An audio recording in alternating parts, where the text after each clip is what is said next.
Hey everyone, it's me, Arthur Kade, and we're bringing you to the 40th Toronto International Film Festival, where we had the opportunity to speak with some of Hollywood's biggest and brightest stars. Get ready for a great time behind the velvet rope.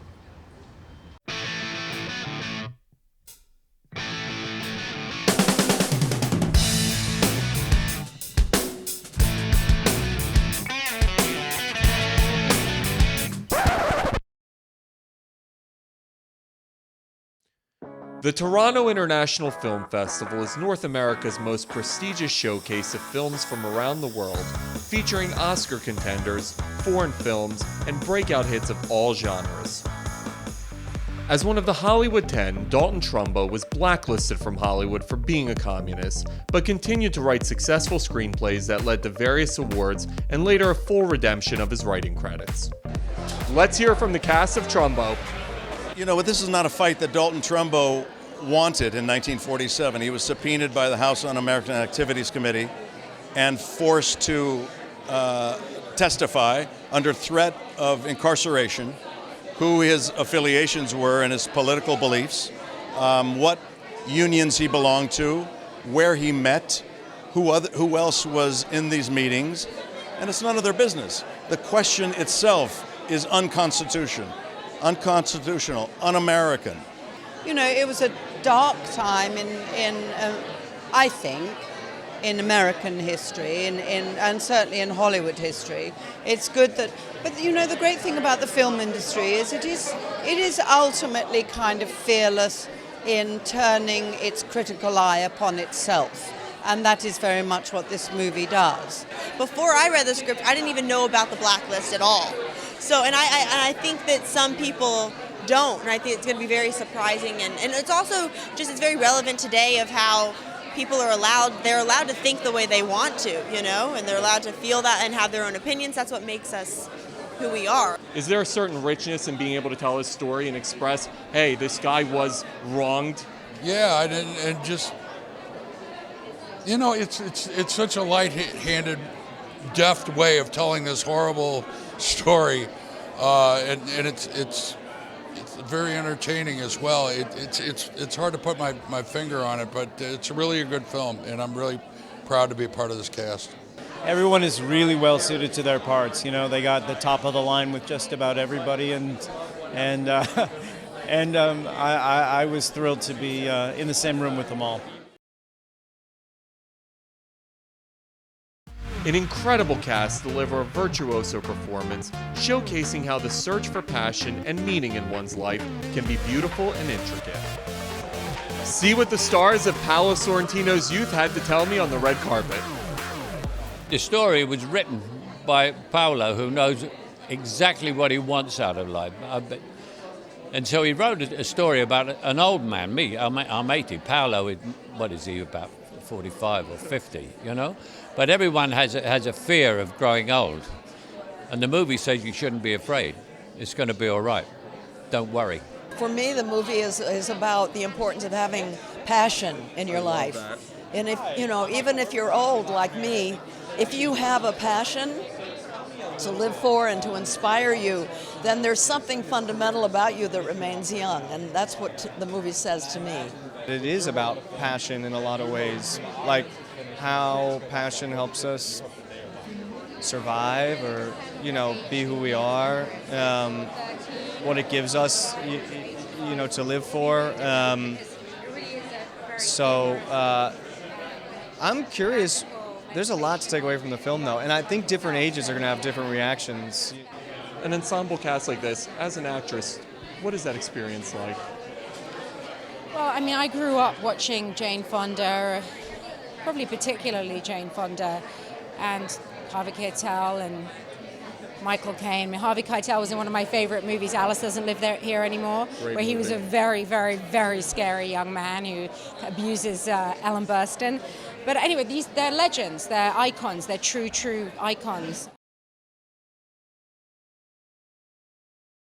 Generating significant Oscar buzz for its graphic and touching portrayal of what war can do to families and children in Africa, and headlined by a brilliant cast, Beast of No Nation will be a serious player during award season.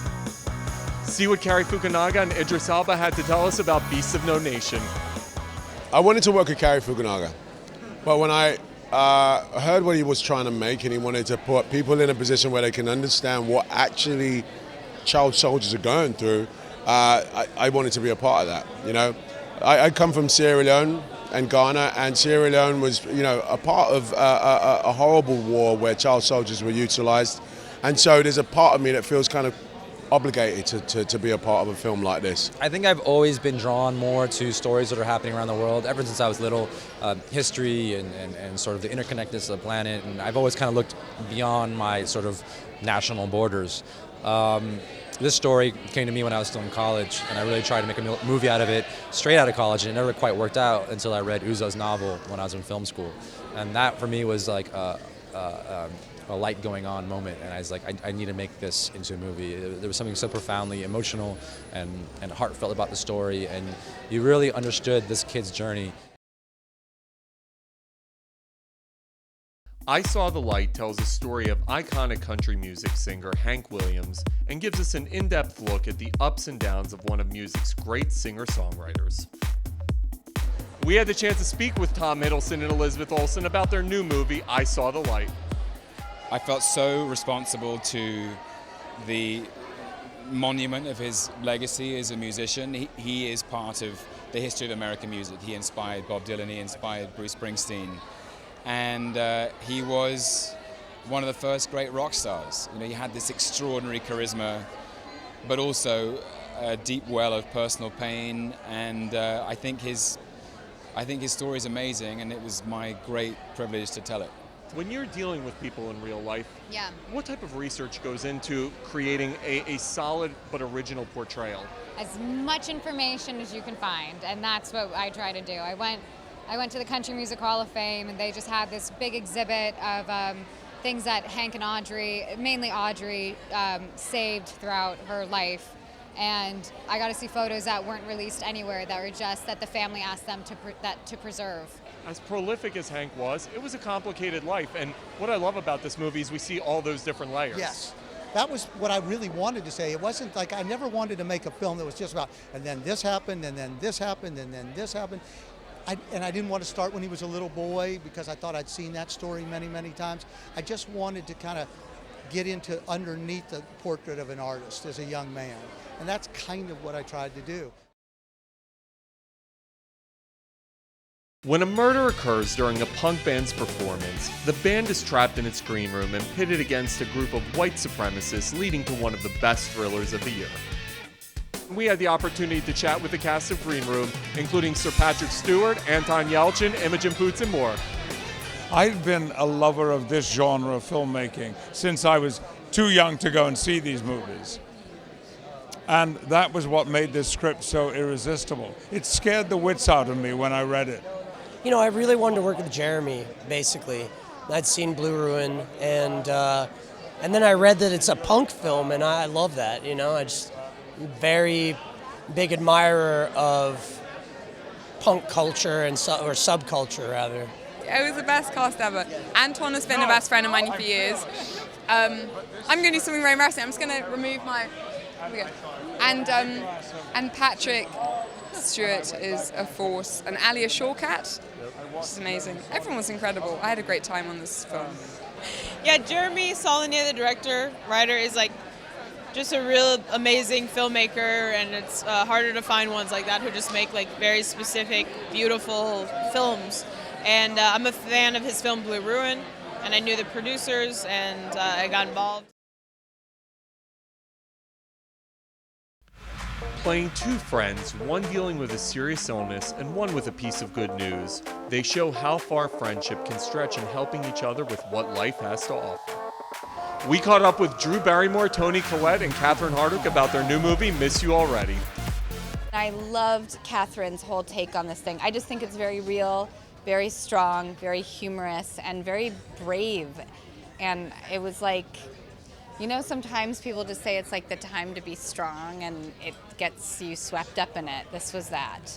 When it comes to Drew, I mean, it was just like an instant, we didn't have to work at anything. It was kind of magical and electric, and that's rare with any actor. But she's just so thoughtful and present and open and willing to connect, and that's everything between actors, really. I play this guy Ace in the middle of it that gets to, make Tony feel beautiful before, she has to sort of resolve herself to dealing with the fact that she's diagnosed with cancer. So working with Tony, she's so generous. She was completely, like you imagine, all these things that you project. You're like, oh my God, there's going to be ego. Oh my God, there's going to be this. There's going to be like the valet who's like, I'm sorry, we have to do this.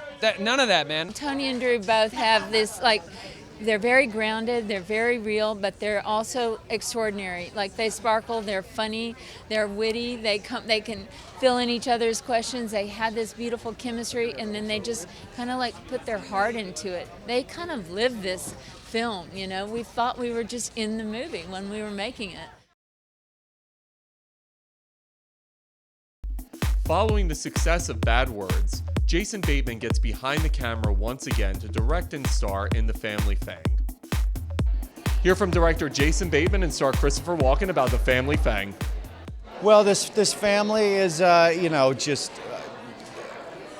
troubled. And I think we all come from troubled families to some extent, and so that is kind of fertile ground for a film that is both dramatic and comedic, without having to kind of press to get to either side. So this film is filled with that and was a lot of fun to do. You play his father, Yes. Obviously.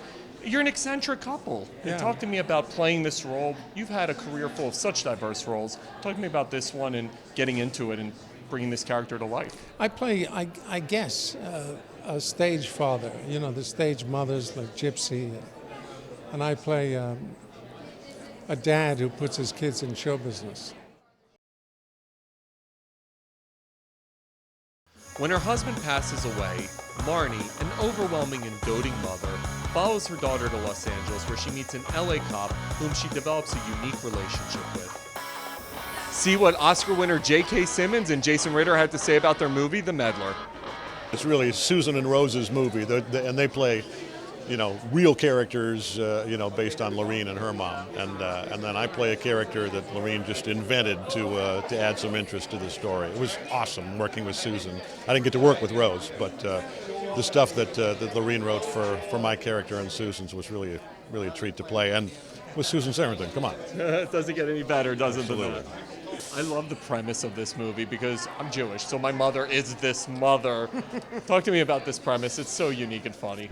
It's Susan plays the meddler, and she just is overly involved in her daughter's life, and they're in this new period of time now where they're both sort of going through this some grief, and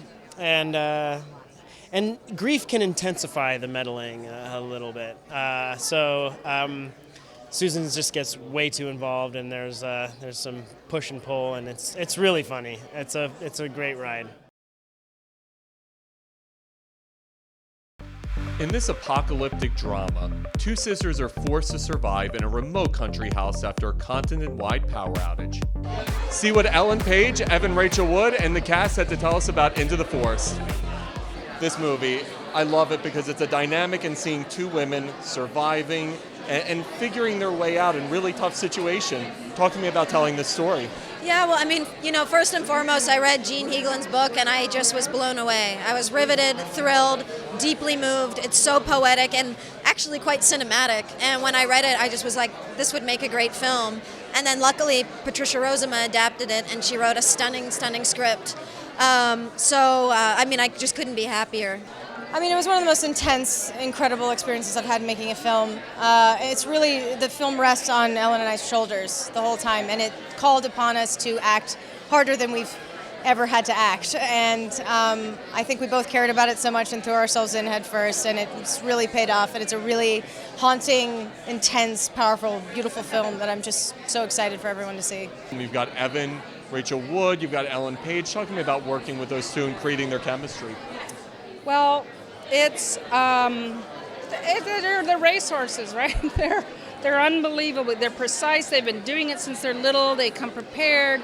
They want the extremes. They want to be pushed to the edge of the cliff, and they're put through the ringer in this movie. There's some very, very tough things that happen, and there's some very beautiful, gentle things that happen, but these girls are fierce. In a future dystopian society, those who do not find a spouse will turn into an animal in this unique film. See what Rachel Weisz and director Yorgos Lanthimos had to say about their new movie, The Lobster. Telling the story, it is so off-kilter than anything you're going to ever see in cinema. When you get into a character like this, talk to me about it.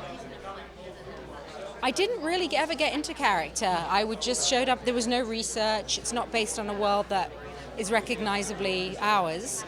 I couldn't meet anyone who'd lived in such a universe. I had to show up and just be putty in Yorgos' hands. I work closely with my friend Efthimis, and we always try and observe things in our daily lives and find themes and situations and conditions that we're interested in exploring. So the way to do that, we always have to come up with a certain world and structure where we can explore those things in extreme versions.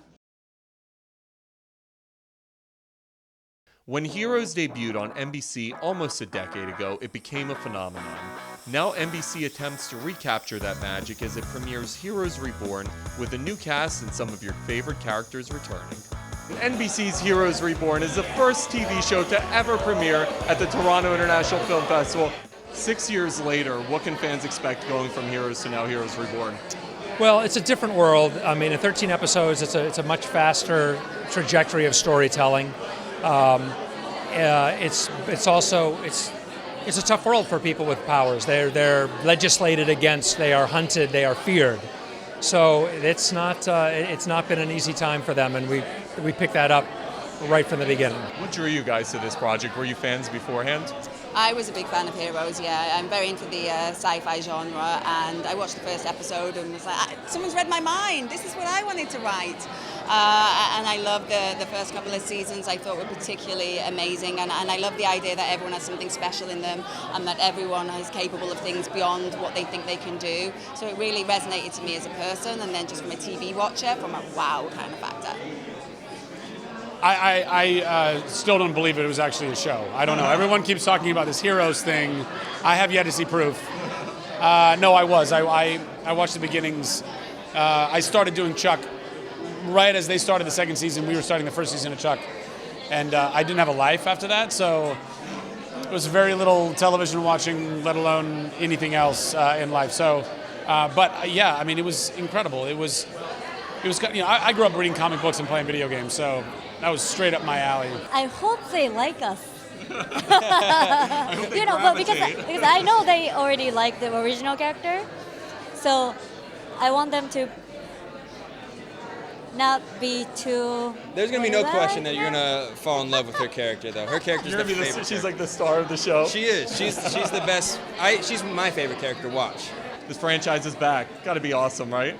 Yes, it is indeed. The world's gonna see that within a week and a half. Well, it's great. We had like 6 years to think about best storyline possible, and some of us are lucky enough to be back, including Greg, Jack, myself. Yeah, some of us went off and did other projects. Others held true and knew. Don't take any of the other work. It's gonna happen. It's gonna come back. NBC will call and tell us call, honey. I'm sorry. Did I say honey? This is what I've been saying to my wife for 6 years.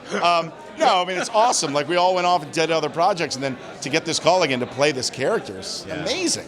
It's been amazing to join the foundation of what Heroes was, and then kind of get to build our own world and with our own characters. It's been super exciting. Yeah, to join something that's already has such a massive presence in this world of superpowers. And there's such a big cult following too that we get to kind of take on. Jump right in. Yeah, so it's been great. We love it. Tell us, Ms. Joint, the franchise. Love the money. Money's been great. The exposure's really good because I'm hungry for attention. I got a new hat because of all this. The show it's incredibly exciting.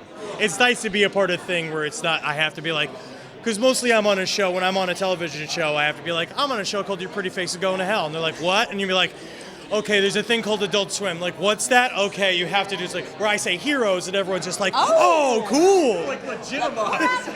We want to work. Actors want to work. I mean, it's been an incredible experience. I mean, we all don't get to really work with each other right away, but when we're not filming, we're all hanging out together, you know, doing group activities. We're a really big family, really close-knit, and it's so, I'm so lucky because this never happens. I mean, you're never blessed with such a great group of people. Everyone's so sweet and genuine and down to earth. This built-in fan base loved Heroes so much. Are they going to love Heroes Reborn as much? That's a little scary though, right? Because there's this built-in fan base, so you know, there's a lot of pressure on. But having said that, they are going to be extremely happy. It's an amazing show. The little snippets that I've seen, because it's very secretive. It's very secretive. I don't even know the full realm of what's happening throughout these first 13 episodes. But from what I've seen, it's just mind-blowing stuff, and at its core, it's, you know, character-related storylines. It's rooted in a reality, so it's going to be amazing. Tim, bringing this show back, satisfying the fans. Talk to me about being able to do that. It's got to be incredible. Yeah, it's been amazing. I mean, I had always sort of dreamed that it would come back because I felt like there was more story to tell, and there was this extremely large audience still there for the show, as proved by the fact that in our last season of the show, full calendar year of the show, we were the #1 most downloaded show in the world at that time. Most of that illegally. One of the most streamed shows, one of the most DVR'd shows. So clearly this audience that had migrated to other platforms to watch the show were out there. And now that you can actually, a network can actually somewhat count those people and find those people, and those metrics are viable. They realized that there was a very big audience for this show still out there.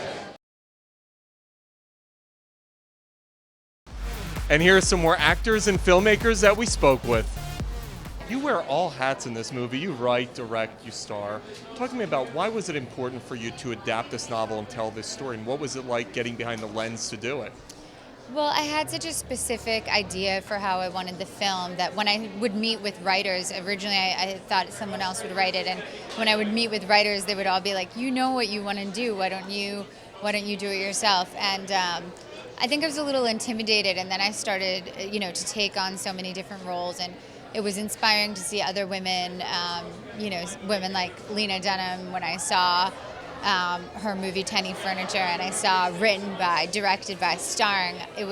I started tearing up because it was so moving to see this woman who was just unafraid of taking on all these roles and really went into it, and a very young woman too who did that. So it definitely helped me have the courage to take on so many different roles in the film.